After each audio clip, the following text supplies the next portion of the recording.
This series of videos will look at what the Bible says on what for many are life's big questions. Some of the answers may surprise you, so let's just remind ourselves how we got here.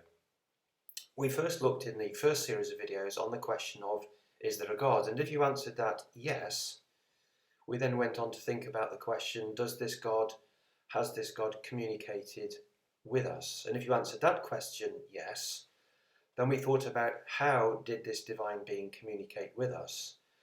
And we saw that there was a lot of evidence to suggest that the best way that this divine being could communicate with us was through a written document or a text.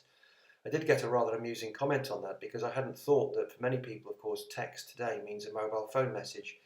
So if we don't mean that, obviously, we mean a written document.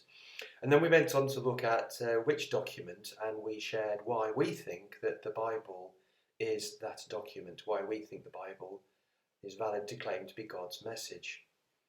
And there's another playlist on how to read it for yourself, and this is possibly the most important of all.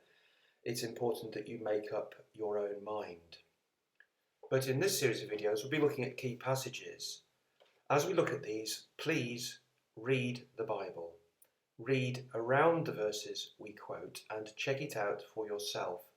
Don't take our word for it.